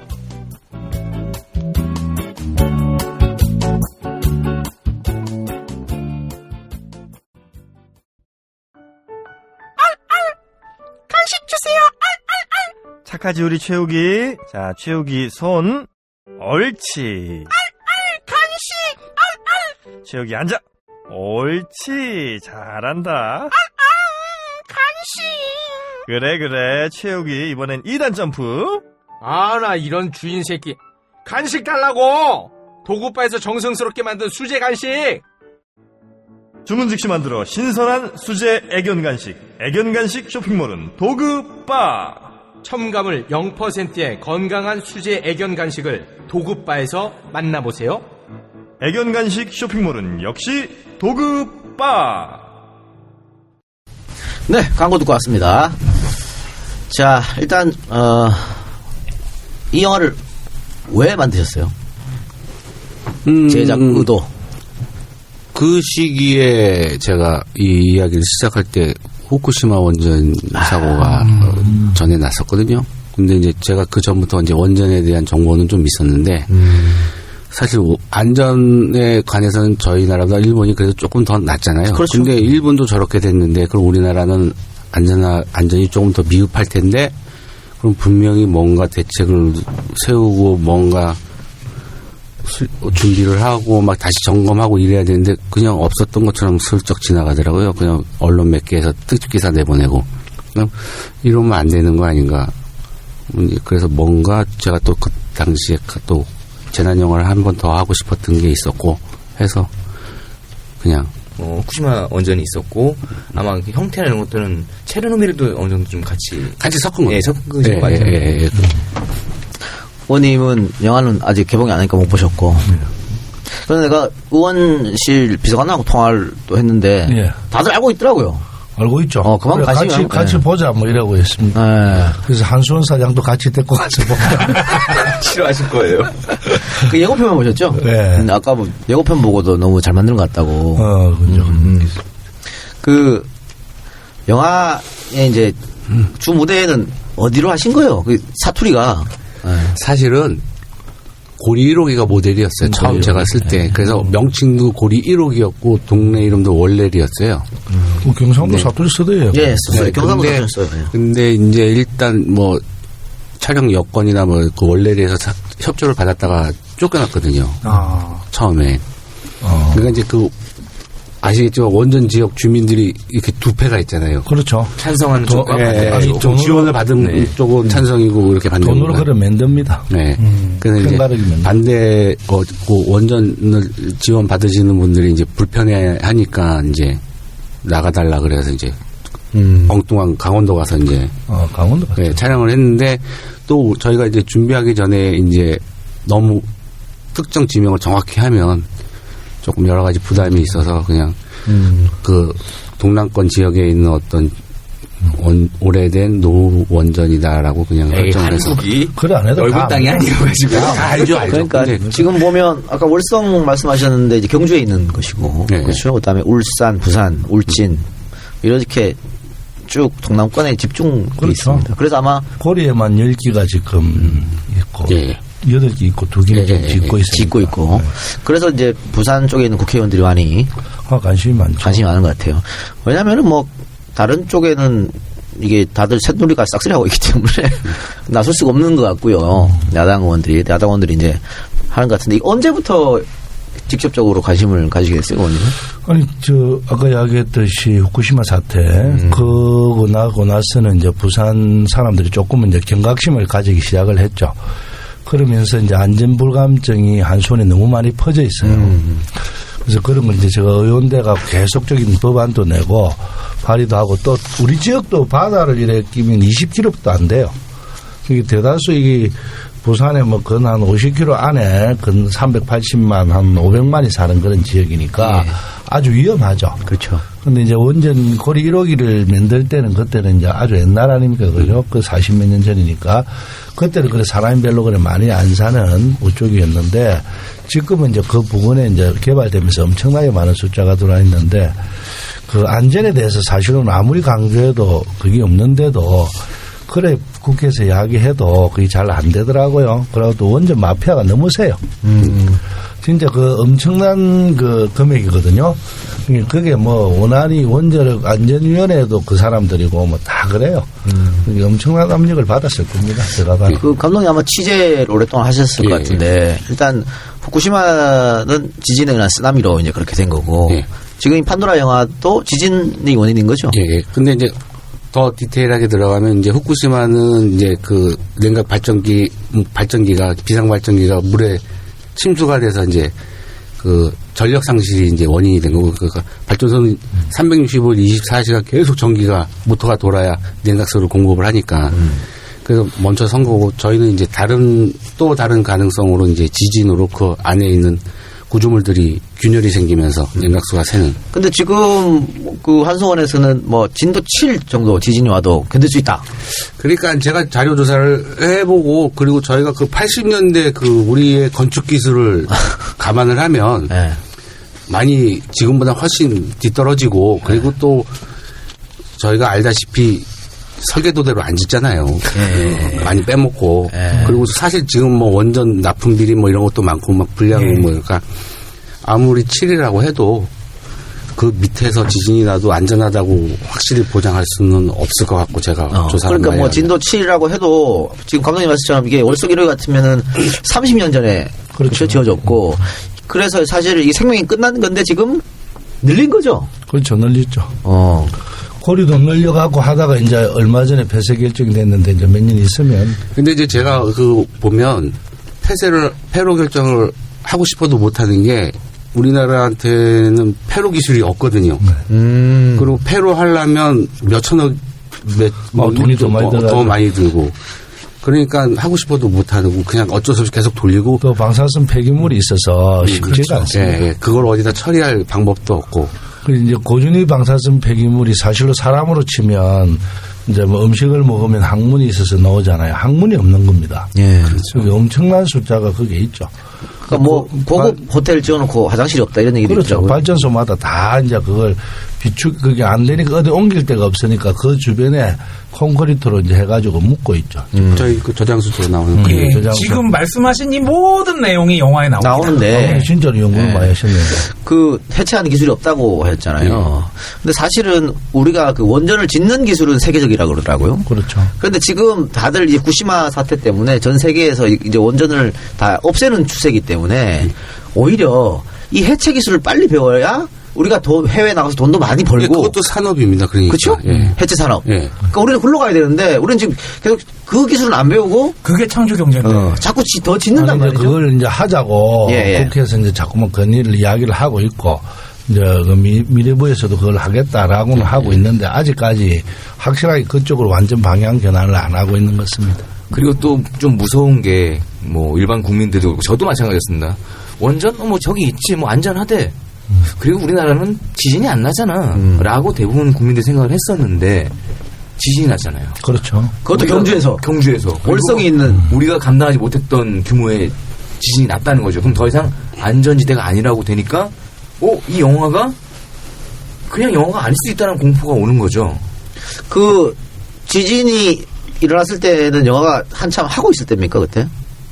이제 후반 작업하고 있을 때죠. 후반 작업할 때 남달랐었겠습니다. 사실은 겁이 났죠. 그러니까 제가 이런 일이 벌어질 거라고 계획서를 차원에서 이 영화를 만든 게 아니고 위험하다 이런 일이 벌어지면 하는 건데 제가 영화적인 설정으로 만든 그 과정들이 실제로 벌어지면 저는 그게 반가운 게 아니라 무서운 이제 겁이 나는 거죠. 더 현실화돼 가고 있으니까. 나한테 이런 나쁜 신기가 있구나. 뭐 그런 것까지는 아니고. 그러면 이거는 지금 어떻게 합니까, 이게? 방금 그 의원님께서 말씀하신 뭐 고준위 뭐 어떤 그거 폐기물. 지금 월성 원전은 포화 상태라고 하고 한빛 원전은 2024년, 하늘 원전은 2026년 되면 저장소가 해결료로 가득 차게 된다고 그러는데. 맞습니다. 그럼 이게 이제 버리는 곳을 만들어내야 될 거 아닙니까? 그래서 이제 고준위 방사선 처리법을 만들어서 뭐 한 곳을 해서 하자라고 국가에서 하고 있는데 그게 쉬운 게 아닌 게 이 좁은 땅덩어리에 그걸 받겠다는 데가 있겠습니까? 그래서 사실로는. 근데 그게 또 그 기술적으로 아무데나 땅굴을 깊숙이 뚫어서 하면 되는 게 아니라 안반이 어느 정도 그게 돼 있어야 그 깊이 파고 들어가 갖고 그거를 몇백 년 동안 보관을 안전하게 할 수 있는데 우리나라는 그 지반이 없다고 그러고요. 벨기에인가 어느 나라는 그걸 찾는데 20년 걸려서 지금 그 방패창을 만든다고 하더라고요. 그래서 지금 이제 러시아하고 호주에 이제 그런 걸 저장하고 뭐 좀 분리하고 하는 기술이 있는가 봐요. 그래서 고준위 내년 다음 정권이 들어오면 고준위 이제 폐기물을 이제 우리가 그게 돈을 주고 러시아나 이런 데 이제 할 수 있는 방법이 없을까 하는 연구도 지금 하고 있고 알아보고 있습니다. 근데 더 큰 문제는 이제 너무 집중적으로 모여 있는 그 원전, 이게서 오는 이제 다중호기의 위험성이 더 큽니다. 아까도 이야기했지만 한 곳에 사고가 나면 연달아 다 납니다. 그러면 블랙아웃이 오죠. 그것 때문에 그게 이제 다수 호기가 있으면 거기에서 전력 개통의 문제점이 생기면 그러면 이제 진짜 아까 이야기했던 물이 못 들어가니까 문제가 더 심각하게 되는 그런 상황입니다. 근데 김성원이 원전 방문해가지고 절대적으로 안전하다. 뭐 그런 얘기도 했어요. 문제 없다. 왜 이걸 뭐 미사일을 쏴도 괜찮다. 그래, 미사일 이야기를 해가지고 그 한전에서 그런 이야기 한 일이 없답니다. 한시원에서. 오바했군요. 예. 미사일 쏴도 괜찮다고. 우리 무줄 형은 제발 그렇게 딴 데 가서 뻔뻔히 하지 마시고. 그러면은 그때 경주가 5.8이었나요? 6점이 넘어가면 위험하다고 보면 됩니까? 정확한 수치는 잘 모르겠는데, 6.5 되면. 그래서 자기들이 이제 내진 설계를 다시 바꿔서 하고 있다. 그래서 지금 새로 짓는 거하고 앞에 짓던 몇 개는 7.0까지는 안전하다. 근데 이제 제가 이제 그런 거가 반론이 들어오면 자신있게 얘기할 수 있는 게, 이제 그 내진 설계가 무슨 내외부로 다 적용이 된 거겠지만, 그냥 상식적으로 원전 건물 안에 들어가면 되게 최첨단 기술이 집약된 그런 공간일 것 같은데 그냥 보일러실입니다. 그냥 거대한 막 배관들이랑 전선이 막 얽히고 설켜 있는 그런 시설인데 예를 들어서 콘크리트 건물 안에 그런 것들이 배치가 돼 있는데 지진이 세게 났는데 건물 외관은 멀쩡 잘 버텼어요. 진짜 내진 설계로. 근데 그 안에 붙어 있는 구성물들이 뭐 흐트러지거나 깨지거나 이런 거는 그걸 막을 수가 없는 거니까 지진이 뭐 강도 규모에 별 차이가 없는 것 같은 거지 제가 봤을 때. 그리고 이거 그 월성 1호기가 2012년에 원래 중단돼야 되는데 10년 연장한 거잖아요. 그렇죠. 그래서 시민단체에서 이거 안 된다고 뭐 재판도 하고 하지 않았나요? 재판도 하고 했는데 그게 이제 원자력 안전위원회에서 하면 방법이 없는데 조금 있으면 정권이 바뀌면 그건 아마 우리가 바로 가능하지. 정권이 바뀌면 바뀌게 되는군요. 일단 모든 것은 정권이 바뀌어야지. 아니야, 뭐, 문 대표가 여기에 상당한 관심이. 그렇죠? 문 대표는 어떤 생각입니까? 아예 이제 더 이상 짓지면 안 된다. 그렇죠. 지금 이제 더 이상 짓지는 말되 하고 있는 거에 대해서는 돌아가게 하는데 더 이상 짓지 말고 새로운 우리 이제 에너지 자원을 만들어야 된다 하는 쪽이죠. 신재생 에너지를 더. 신재생 에너지 만들자. 네. 뭐 외국도 그런 추세니까. 그렇죠. 그 감독님 처음에 그 영화를 보면. 네. 그 지역 주민 사람들이 우리가 이것 때문에 먹고 살지 않냐라는 얘기가 나와요. 그것도 뭐 취재를 했을 텐데 그건 어떤 의미로 나오는 거죠? 역시 뭐 취업이라든가 이런 문제인가요? 그러니까 이제 그 원자력 발전소에서 그 지역에 뭐 법적으로 이렇게 지원을 해야 되는 그런 금액이 있어요. 네, 그래서 그걸로 이제 지역에다가 이제 발전기금을 이제 주고 그러면 이제 지역 주민들이 그거를 이제 뭐 기반 시설을 하거나 뭐 이렇게 나눠 갖거나 뭐 이렇게 하는데 딱 반으로 나눠져 있어요. 그 혜택을 받는 사람과 못 받는 사람. 근데 이제 받는 사람들은 이제 중요한 거는 받아서 고마운 게 아니고 아주 오랜 세월 저희 영화의 이제 그 주인공 어머니처럼 맹목적인 이제 신뢰를 하는 거죠. 그러니까 우리가 이제 왜 지난 대선 때 아무리 설명을 하고 이해를 시키려고 그래도 박근혜다 뭐 이런 식의 그래서 거기서 좀 나이 드신 분들은 나라에서 안전하다고 하니 우리가 믿어야지 되지 않겠냐 뭐 이런 것들이 이제 좀 그럼 있지만 박근혜가 노후한 핵발전소입니까? 그렇게까지는 또 아니고 야 아직 완전히 죽지 않은 권력이야 그렇게 얘기하면 어떡해. 난 물어본 거야. 그 고용 효과는 실제적으로 있습니까? 그 지방에? 조금은 있죠. 조금은 있죠. 그래도 기술자들이나 뭐 또 간부들은 다 외부에서 내려오는 사람들 아닙니까? 2012년부터 자료를 보다 보니까요. 한수원 본사 직원들의 사고율보다 외주 직원들에 그렇죠. 의한 사망 사고들이 건수가 좀 많이 있더라고요. 아니 그리고 거의 실제로 구조가요. 그 정직원들 본사에서 내려온 직원들이 전체 원자력 발전소에서 근무하는 사람들이 한 3,000명이면 한 100여 명 정도가 본사에서 내려온 정직원들이고 나머지 다 하청업체. 외주고. 그래요? 예. 그래서 용역이고 그래요? 위험한 일이 사고가 나면 다 하청업체 직원들이 들어가서. 그럼 거기에 나오는 주인공들도 그런 케이스겠네요. 그럼 영화에 보면은 그 주인공 아버지 형이 다 사고 나서 사망한 걸 나오잖아요. 그 원전에서 어떤 사고가 일어났는데 사망 사고가 나오죠? 이제 가끔씩 이제 저도 이제 자료를 조사를 하면 이제 외부에 공개는 안 됐지만 이렇게 냉각수가 실제로 이렇게 누출이 되고 그런 사고들이 좀 많았거든요. 그러니까 거기서 이제 작업을 하다가 이제 피폭이 돼서 이제 사망을 한 케이스가 이제 저희 그 아버지의 케이스인 거고 사실은 이제 조금 더 실질적으로는 조금 오래 시간이 걸쳐서 이제 원자력병이 걸리거나 뭐 급성 암이 걸리거나 그렇게 해서 돌아가신 뭐 그런 케이스도 있는 거죠. 암으로 피폭으로 인해서. 국민의당 신용원 의원이 올해 받은 자료에 나와 있는 걸 보니까요. 지금 뭐 말씀하신 것처럼 익사 사고, 질식 뭐 이런 류의 사고들이 많이 있었습니다. 총 81건의 사고 중에 사망자는 무려 6명이었고 이는 모두 하청업체 직원이었다. 네. 이런 문제가 있네. 올해 지금 받은 자료예요. 네, 고리에서 크고 작은 사고가 한 600몇 건 정도. 근데 원래 하여튼 지금 박근혜 정부, 이명박 정부는 원전만큼 싸고 좋은 게 없다. 그렇게 계속 하는 거죠, 지금. 밀어붙이고 그렇죠. 있겠죠. 네. 근데 사실로 이제 국가 전체를 봤을 때 아까 이야기했던 신재생 에너지나 이제 원전은 더 이상 안 짓겠다 하면 새로운 또 이제 산업이 발전을 해요. 그래서 사실 유럽이나 이런 데는 다 안 짓겠다 하고 새로운 산업을 발전시키는데 우리나라도 이제 그런 파라다임을 바꿔야 되는데 계속해서 고집을 하고 있으니까 그래서 저희 이제 문재인 대표나 저희 당 입장에서는 어쨌든 우리가 되면 언제까지는 이제 더 이상 안 짓는다 하고 새로운 산업으로 전환을 시켜야지 또 젊은 사람들이 일자리가 새롭게 창출되는 거죠. 그게 문 대표를 비롯해서 그 부산을 기반으로 하고 있는 의원들만의 생각입니까? 아니면 더민주의 우리 당의 대다수 다 그렇습니다. 당론식으로? 알겠습니다. 그 또 아까 의원님 원전 마피아 얘기 계속 하셨어요? 네네. 그 원전 마피아는 뭔지 알 것 같고 원전도 뭔지 알겠는데. 근데 원자력 공학과를 나온 이래 이제 뭐 서울대학부터 여러 가지 대학이 아니겠습니까? 그 사람들이 나오면 전부 다 그 원전 쪽에 봉사를 그걸 하죠. 그럼 그 교수들도 또 그 많은 사람들이 이제 했을 거 아닙니까?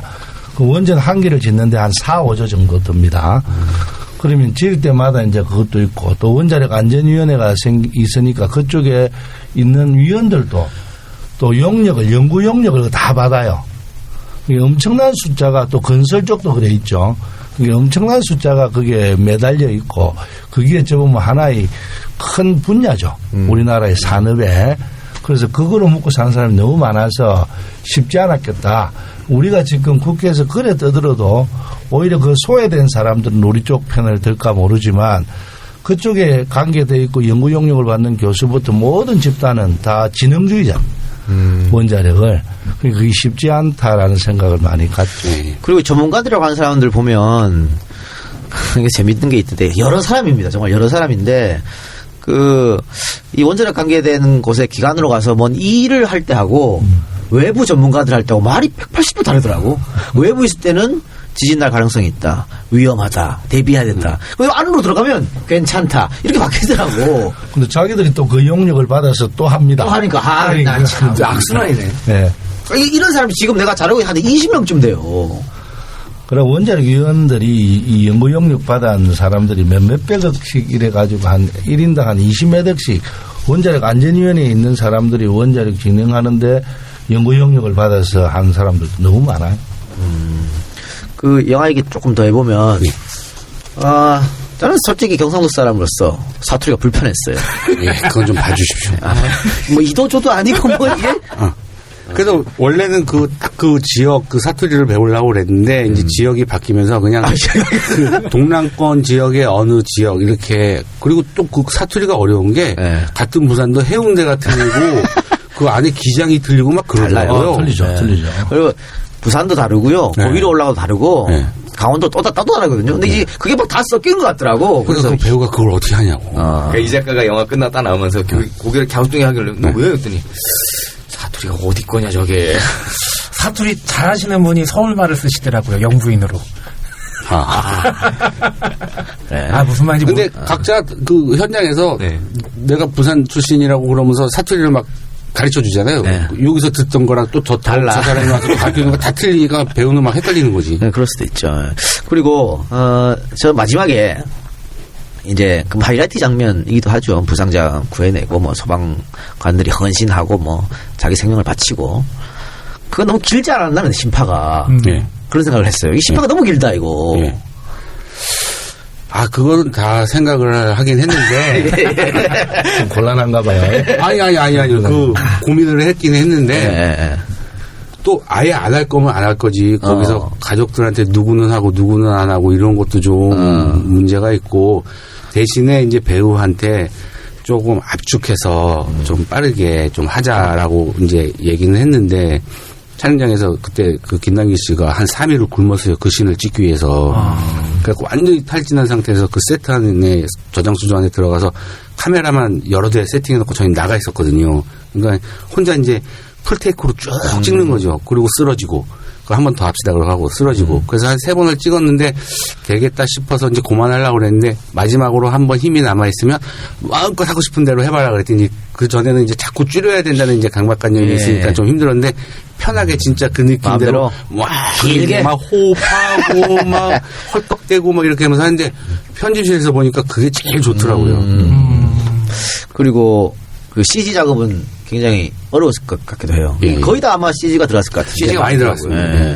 그러니까 저희가 이 실제 원전을 빌려서 찍어야 되는 그런 영화임에도 불구하고 이제 협조를 전혀 받을 수 없으니까 저희가 구현을 해야 되잖아요. 그러니까 이제 그 넓은 공간을 지을 만한 공간을 찾아서 춘천에서 찾아서 이제 6층 높이까지는 저희가 미술 세트로 짓고 그 위는 이제 CG로 하고 그리고 나서 이제 나중에 폭파하고 뭐 이런 것들은 이제 또 마찬가지로 또 할 수 있는 거는 이제 실물로 하고 그 위는 또 구현을 CG로 구현을 하고 원전 작살나는 얘기를 하는데 원전에서 협조를 해주는 것도 약간 좀 그렇죠. 그러니까 그건 아예 기대를 못했죠. 근데 그게 제작비나 이런 것들이 이제 경비적으로 어마어마하니까 부담이. 근데 필리핀에 똑같은 원전이 하나 있어요. 고리로기. 그러니까 우리나라 한수원이 거기 가서 지어줬다고 그러더라고. 근데 필리핀이 그걸 다 지어서 부속품까지 다 넣고 가동하기 직전에 가동을 안 했어요.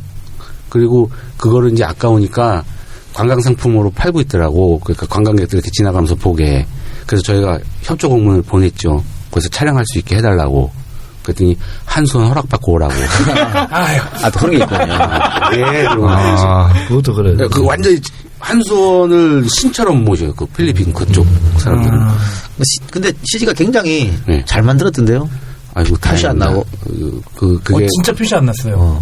아주 긴 시간 동안 그 큰 회사인데 거의 직원들 다 죽듯이 작업을 한 거죠. 그리고 뭐 김남길 씨는 뭐 주인공이었으니까 그렇고 여자 주인공이 그렇게 유명한 분이 아니에요. 네, 신인입니다. 신인이었어요. 모험 아닙니까? 모험이기는 한데 그래도 기존에 제가 알고 있는 인지도 있는 여배우를 데려다가 그 역을 시키면 조금 적응하는 데 시간이 걸릴 것 같아서 그리고 저희가 다른 배역들이 다 이렇게 나름대로 연기를 잘하시는 분들이라 이제 세팅이 돼 있으니까 그 역만큼은 그냥 신선한 얼굴로 하자라고 해서 다른 배우들이 연기를 잘하니까 너는 연기를 못해도 된다. 아니죠. 이제 감독님을 불러놓고 지금 이 영화를 갖다가 지금 영화 보고 불만 생겼니? 이런 거 얘기해줘야 돼. 그리고 인상 깊게 본 역할은 이제 김영애 씨가 하는 엄마 역할. 뭐 워낙 김영애 씨야 뭐 연기 달인이니까. 그리고 정지현 씨가 맡은 소장. 이 소장 역할을 보고 아까 내가 그 맛배기만 잠시 예고편을 봤는데 이 소장님이 하시는 그 말씀과 세월호의 그 이준석 그 비교를 한번 해보면 오버랩이 막 되잖아요. 그 세상에 어떤 일이 있더라도 자기 분야에 책임을 질 수 있는 사람, 이런 사람이 사실로는 리더도 돼야 되고 또 이래 돼야 되고 부끄러움도 알고 해야 되는데, 그걸 저는 이제 맞박이만 보고 그 비교가 될 정도로. 야, 금방 파셔가셨네. 감독님은 전혀 그런 의도가 없다고 말씀하셨지만은 저는 영화 보는 내내 계속해서 이게 세월호가 계속 오버랩이 좀 되더라고요. 여러 부분에서. 근데 이렇게 그 의원님 말씀처럼 이렇게 책임감을 갖고 있는 리더가 돼야 되는데 이 영화에서 딱 나오잖아요. 그런 리더를 내보내버리잖아. 그렇죠. 대다수 쫓아보내버리니까. 그러니까 옳은 얘기하고 바른 소리하고 이런 말하면 쫓아내버리는 거예요. 청와대에서 계속 그런 일도 있었던 것이고. 그렇죠. 계속 그랬죠. 그래서 문제인 거예요. 그래서 사실로 지도자가 누구냐에 따라서 많은 변화가 그렇죠. 이게 재난 영화잖아요. 근데 우리나라 사람 지금 현 시국이 어떻게 보면은 그 시작점이 된 것 중에 하나가 세월호 같은데, 물론 뭐 세월호 때는 이렇게 분노하지 않고 왜 지금에 와서 분노하냐는 얘기도 있는데, 제가 잠깐 제주도 갔다 왔는데 제주 호텔 식당, 제주에 어떤 호텔 식당 매니저가 또 우리 팬이라고 해서 서비스 잘 받고, 놀란 게 공항 직원분도 스튜어디스도 커다란 노란 리본을 다 달고 다니더라고요. 그만큼 재난에 대한 그 공포심이라든지 나라가 지켜주지 않는다는 것에 대한 공포가 굉장히 많이 사람들 주변에 깊게 들어가 있지 않나. 그래서 이 영화가 또 그런 시사점을 주지 않나, 그런 생각도 들어요. 네. 그러니까 이제 마지막에 주인공이 오열을 하잖아요. 그냥 단순히 슬픈 게 아니고. 근데 이제 제가 책을 쓸 때 세월호 이전이지만 모든 이런 대형 재난 사고가 일어나면 늘 똑같이 반복되는 게, 국가는 우리를 안 지켜주고 우리가 알아서 살아남아야 되고 결국은 이제 모든 걸 또 책임지거나 이제 극복하는 거는 일반 시민이고, 그게 늘 반복되면서 우리는 도대체 언제 이 국가의 도움을 받아서 안전하게 보호를, 목숨을 부지할 수 있을까, 이런 거를 늘 느끼는, 그게 계속 반복되는데 한 번도 개선이 안 되고 계속 되잖아요. 그렇죠. 근데 감독님은 기본적으로 대한민국이란 국가를 별로 믿지 않으시는 것 같아요. 현 시점은 좀 불만이 많죠. 아니, 지금은 그렇죠. 전작에서도 그러셨거든요. 근데 사실은 은가시에 전작은 이명박 때였잖아.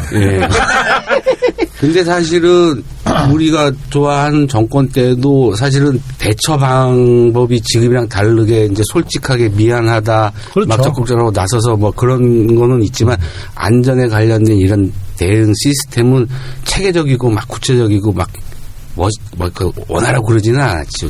그래서 노무현 정부 때 기름 유출도 나고 이렇게 해가지고 대구 참사도 있었고. 그래서 대통령이 안전에 대해서 여러 가지 프로세스 시스템을 만들어놨잖아요. 그걸 이명박이 다 없애버린 거 아닙니까? 그렇죠. 어찌 보면 국가적으로 재난 상황이 날 때 어떻게 한다라는 거를 아주 디테일하게 잘 만들어 놨었죠.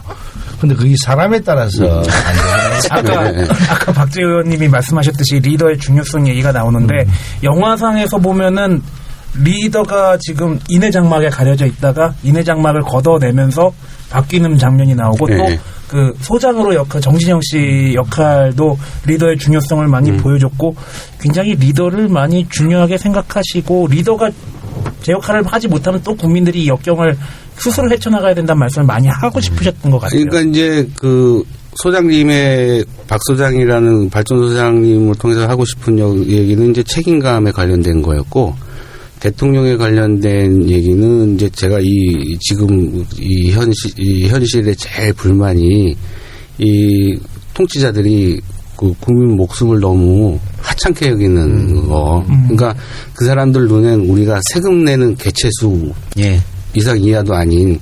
그래서 그냥 이런 시국을 이제 말이 나왔으니까 하는 건데, 저는 막 이렇게 기회를 주고 이러는 게 제가 이제 그냥 영화 감독이 아니고 일반 시민으로 보면 화가 나는 게, 박근혜 대통령이 살아온 그걸 보면, 그 당시에 막 어디서 부마 사태가 막 나고 이럴 때 아버지 주변에 있던 사람들이 탱크로 밀어버려라 이런 이야기들을 당연시하게 듣고 살아왔던 사람이거든요.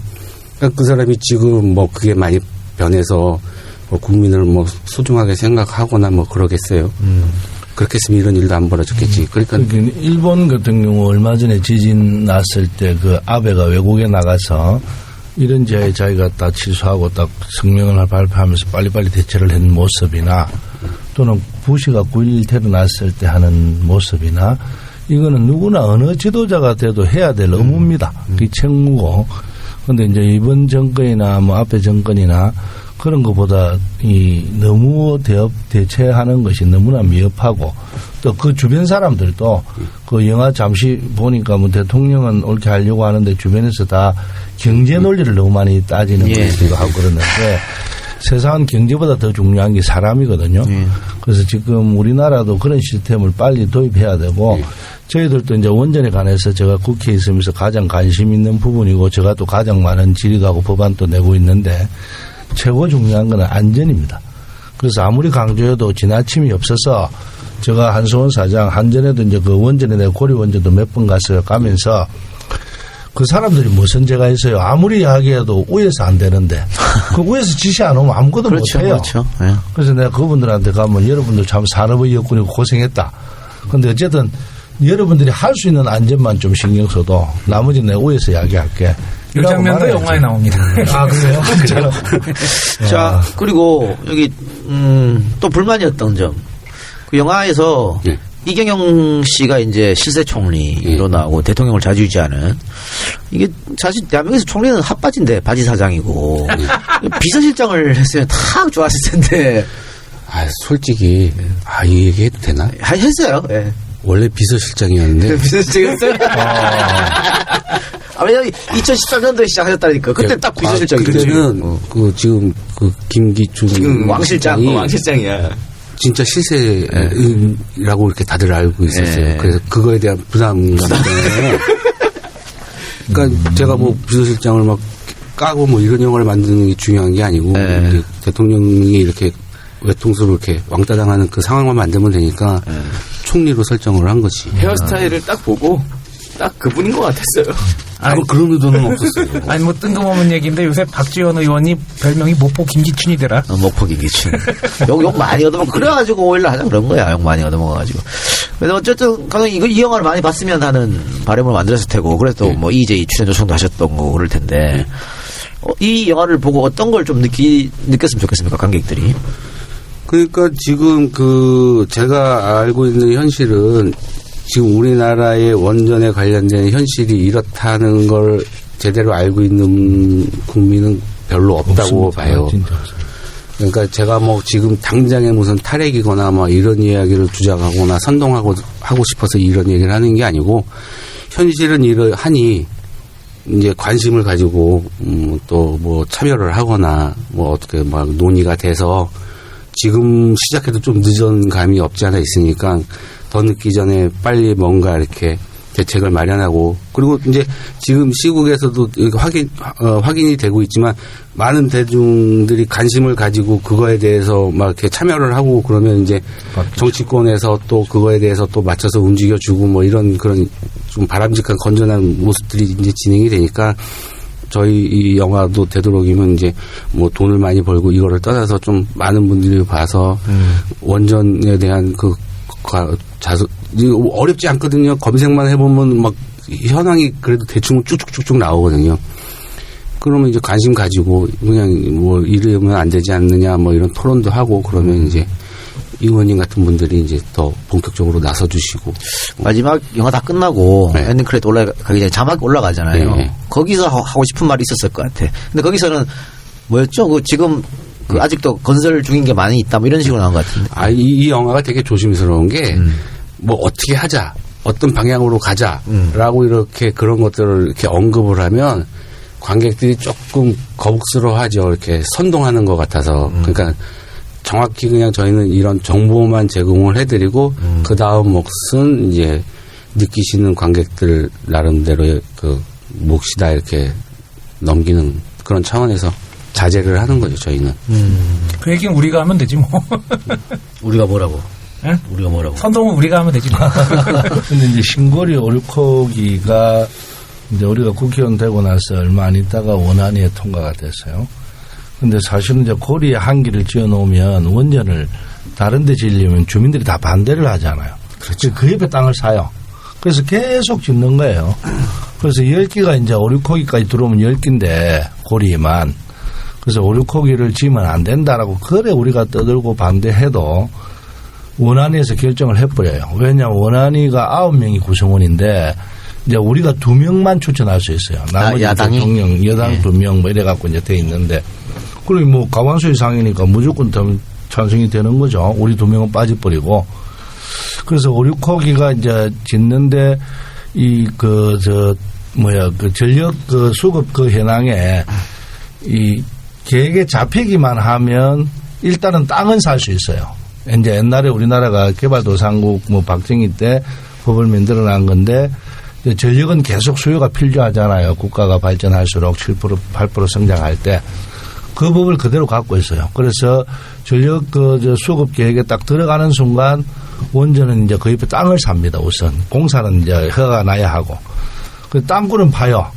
그래 놓고 이제 공사 허가가 딱 원안위가 통과되면 바로 이제 막 짓는데 이번에는 이제 다음에 정권이 바뀌면 불안하기도 하고 또 야당 의원들이 다수당이기 때문에 자기들이 불안했죠. 그래서 그런 걸 빨리 통과를 시키고 공사를 빨리빨리 진행하고 있어요. 그래서 제가 이제 법안을 하나 낸 것이 일단은 우리가 지진도 낮고 또 전력안전교통 문제라든지 여러 가지 이런 문제가 있으니까 일단 멈추고 그걸 명확하게 하고 난 다음에 원안위에서 4분의 3이 되면 통과되도록 하자는 법을 올렸는데 새누리당에서는 안 할라 하죠. 겉으로는 이제 뭐 우리 쪽에 있는 부산 쪽은 뭐 괜찮다 하면서도 그 법을 만들어서 올리는 거에 찬성은 절대 안 하는 입장이라서 여야가 안 맞으면 안 되기 때문에 그 법안도 지금 아마 상정은 못 되지 싶습니다. 지금 계류 중에 있는 네, 계류 중에 있습니다. 새누리당 의원들은 그렇다 보면 자기 이익을 추구하거나 방향성이 있는 건 좋은데 그 사람들은 대한민국 땅에서 안 사는 사람들 같아요. 똑같이 존재하거든요. 이제 위에서 어떤 결정이 안 내려오면 못 하죠. 왜냐하면 그 사람도 아무래도 국회의원 됐잖아요.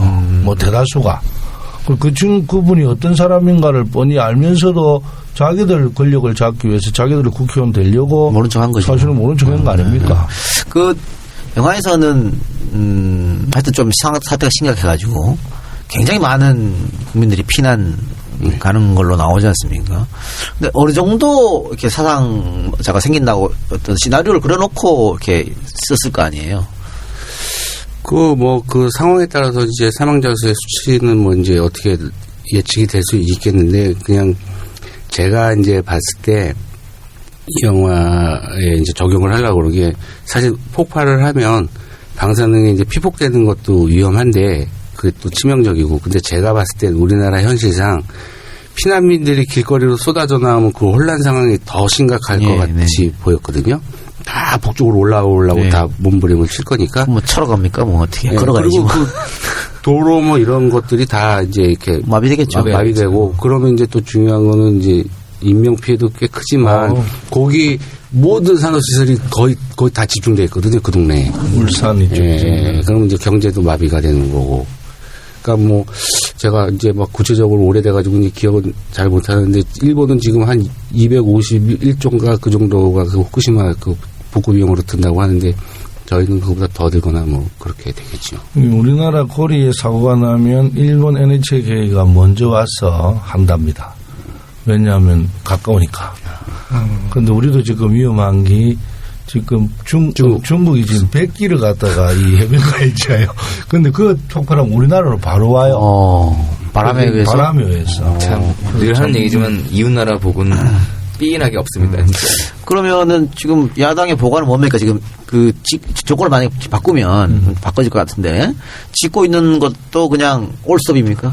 아니요. 짓고 있는 걸 일단 수도해서 안전성이나 뭐 확인한 다음에 완전히 확인한 다음에 다시 짓는 건 인정하고 새롭게 짓는 건 안 하겠다. 새롭게 짓는 건 안 하겠다. 그러면 그 전에 있던 건 아까 월성 1호기나 이런 먼저 폐쇄를 해 나가야죠. 그래서 폐쇄 기술을 더 발전시키기 위해서 더 많은 돈을 투자하고 지금 원자력에 있는 마피아들을 폐쇄 기술로 이제 전환을 시켜야지 산업이 하나 또 되니까. 그런데 이게 정권을 잡았다고 해서 그걸 할 수 있는 게 아니잖아요. 뭐 또 주민 공청회도 있어야 되고 국민들 얘기도 들어야 되고 뭐 여러 가지 단계가 다 있죠. 그런데 어쨌든 이제 의지가 중요하죠. 정권을 잡으면 그분의 의지가 많이 반영되고 또 관료들은 뭐 대통령이 시키면 다 하잖아요. 어쨌든. 네네네. 그래서 그런 게 좋죠. 정권은 꼭 바뀌어야겠군요. 그러니까 독일이나 스웨덴 이쪽에서는 벌써 준비를 하고 있다고. 예, 준비하고 있어요. 그래요. 알겠습니다. 이번 영화 얼마나 들어가셨습니까? 돈. 저희 또 돈 중요하게 생각하거든요. 155억. 155억? 네. 근데 마케팅 총제작. 그러니까 총제작 155억이면 그렇게 많이 들지 않은 것 같은데요? 네? 너무 영화가 스펙타클해서. 그런 말씀하시는 분들이 좀 계세요. 어떤 감독님은 어저께 이거 한 200억 들었던 것 같은데. 그러니까. 왜냐면 마케팅 비용도 엄청 많이 들어가거든. 그렇기 때문에 우리한테 주는 마케팅 비용은 없나요? 갑자기 뜬금없이 뭐야? 술 한잔? 제가 잘 되면 뭐. 잘 되면. 그러고 나서 해준 사람 아무도 없더라고. 저기 자백 최승호 감독. 뭐 사줬지 그때? 양고기 사줬네. 양고기. 여기 방음장치나 해드릴까? 됐어요. 충분해요. 이 정도면. 하여튼 영화 잘 되시 바라고. 저 끝으로 우리 저 청취자 여러분한테 한마디 해주세요. 우리 워낙 우리 방송을 열심히 들으시고. 저는 진짜 이거 1회 방송부터 듣게 돼서 사실 이 자리는 영화 홍보나 뭐 이런 이야기 하는 것도 중요하지만 저는 한번 와보고 싶었고 뵙고 싶었고 불러주셔서 감사하고 그리고 이제 어쨌든 오랜 시간 들여서 만든 영화고 그리고 이제 저희 스태프들이나 모든 관계자들이 조금은 다른 영화랑은 다르게 조금 이렇게 결의도 하고 좀 고민도 하고 하면서 만든 영화이기 때문에 이왕이면 좀 많은 분들이 봐주셔서 저희가 애초에 의도하고 목판대로 좋은 쪽으로 안전을 위해서 나라가 조금씩 이렇게 발전해 가는 그런 모습이 보여지면 창작인으로서 많이 보람을 느낄 것 같습니다. 알겠습니다. 박 의원님, 일각에서는 이거 너무 야당이 호들갑 떠는 거 아니야, 이거? 이런 주장도 있는 것 같아요, 원전에 대해서. 그 정도는 아닌데 왜 이렇게 호들갑 떨면서 이게 분위기를 이런 식으로 조장을 하느냐. 이런 주장에 대해서는 어떻게 생각하십니까? 아니, 안전 문제는 호들갑을 더 떨어도 됩니다. 우리나라가 너무 안전 불감증이 많기도 하고 또 어떤 재난이 났을 때 대처하는 능력이나 이런 게 모자라기 때문에 원전 문제는 특히 더 안전에 대해서는 호들갑을 떨어도 충분한 가치가 있다라고 생각을 하고요. 그리고 저는 어쨌든 이 프로 덕분에 제가 국회의원이 됐다라고 생각해서 이 하루 이틀 전에 밤 늦게 전화가 와도 내가 받고 다른 스케줄이 있어도 내가 취소하고 가겠습니다 하는 정도로 내가 보답을 했습니다. 네, 감사합니다. 오늘도 비행기 막 타고 오셨죠? 비행기 막 타고 오셨죠. 보답 이런 데 쓰면 안 되는데 더 중요하게 써야 되는데. 근데 의원님 당선 되시면서 나 이번이 마지막이다 계속 했어요? 아직도 그거 유효합니까? 제가 한 번 더 하고 그만둔다 했습니다. 한 번 더 했어요? 왜냐면 3번을 떨어졌기 때문에 다음에 한 번은 더 해야지 우리 부산에 내 지역에 좀 발전도 있을 수 있고 이래서 국회의원은 한 번 더 하고 그만두겠다. 또 후배도 키워야 되고 누군가는 또 스스로 그만두는 국회의원도 하나 있어야지 안 좋겠나 싶어서. 이게 지금 속마음이 맞으신 거죠? 네, 방송에도 얼마든지 이야기를 많이 했습니다. 저는 한 번 더 하고 그만둔다. 지금 국회에서는 어디 소속되는 거죠? 산자위 이쪽입니다. 오늘 게스트 제대로 불렀네. 제대로 불렀네. 솔직히 말씀드리면요. 다른 의원 불렀었는데. 안 그래도 누구야 김혜영 의원을 섭외를 했는데 안 됐어. 다 알고 있습니다. 그 소문이 또 굴러갔나요?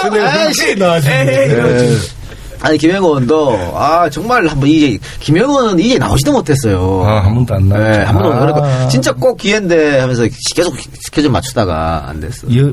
국회에 기자가 한 1,700명 있답니다. 그 1,700명 중 여자분들이 좀 많아요. 그래서 인기 투표 1등. 김영호 1등이지. 우리 의원님은 한 1,600등쯤 아닙니까? 저는 한 2표 넘어나. 알겠습니다. 다음 총선에서도 승리 부탁드립니다. 김무성이 나와서 확 꺾어줬으면 좋겠네요. 안 그래도 제가 그때 김무성 씨가 공천을 못 받고 저하고 3-4번 붙잡고 거래했는데 못 받고 영도로 갔거든요. 그때 내가 영도에 따라가서 한번 붙었거든요. 근데 알아서 정계가 탈 것 같아요, 정신. 오늘 무철린이 여러 번 나오네. 자, 어쨌든 의원님 정말 오늘 비행기까지 타고 이렇게 오셔서 너무나 감사드리고요. 이 예청자분들이 의원님이 나온 편 굉장히 감동해서 많이 들었다고. 총선 전에. 사실 총선 전에 저희가 많은 의원들 나와서 후보들 당시에 많은 분들 인터뷰했는데 아마 박지원 의원님 편이 가장 많은 다운로드도 기록했고 또 많이 이제 울면서 들었다 그래요. 다 감동. 그렇습니다. 안타깝게 같이 출연하신 유영민 위원장은 떨어졌지만 그런 얘기를 빼고 가. 아니 거기도 야권 통합했으면 이길 수 있었어. 맞아요. 정의당하고. 그거 못 이겨서 하태경이가 저래 난리 치는 거 아니야. 그때 하태경이 근데 잘났어야 돼. LCT 건 때문에 재보선이 좀 생기지 않을까? 그런가요? 예. 하태경 오늘 바빴어, 야. 지금 뭐, 하여튼 유영민 위원장도 디지털 소통위원장도 하고 있고, 또 오륙도 연구소. 소장도 하고. 소장도, 그죠? 아마 부산에 계속 하실 것 같아. 다음엔 같이 또 한번 당선되실.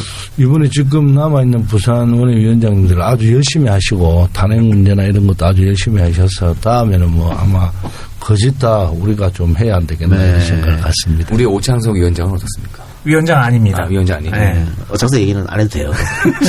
참 고생 많이 하시네.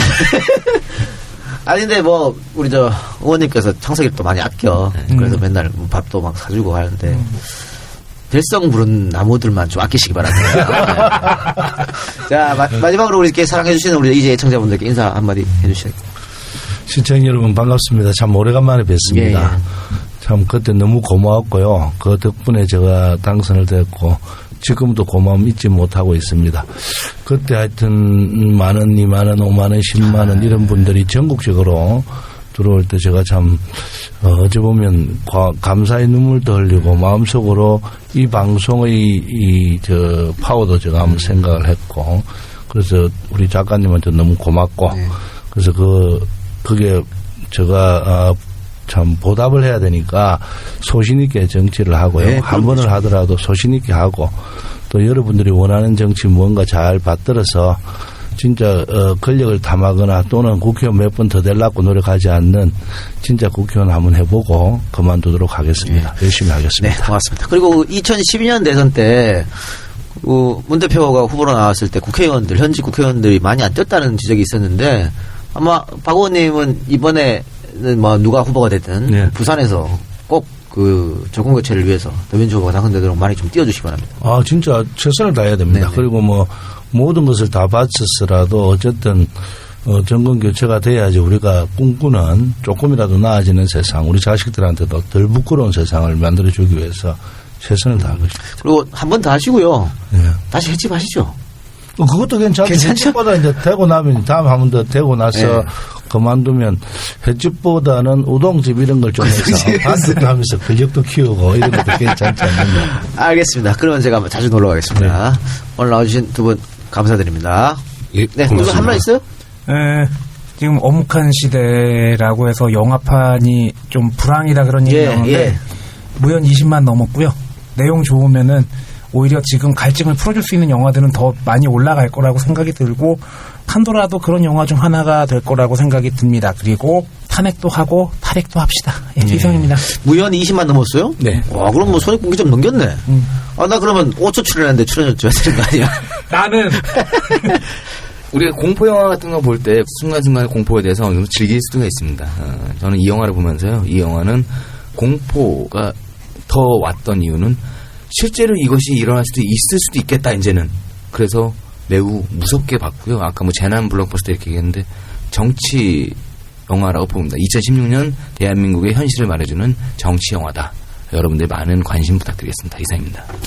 네, 고맙습니다. 엔젤 펀딩 통해서 방송 마치겠습니다. 그리고 오늘은 좀 스페셜 시간이었고 저희가 아마 탄핵 일정을 봐서 호회를 하든 좀 방송을 하도록 하겠습니다. 제공 안종문, 김미경, 전권교체, 느낌표 3개, 찬우 빠더, 이준영, 선우상우 사랑해, 안상보, 찌릉내, 파리 엔젤 펀딩, 두바보의 재무설계, 김태영, 후원, 안덕수 이상입니다. 예, 고맙습니다. 감사합니다.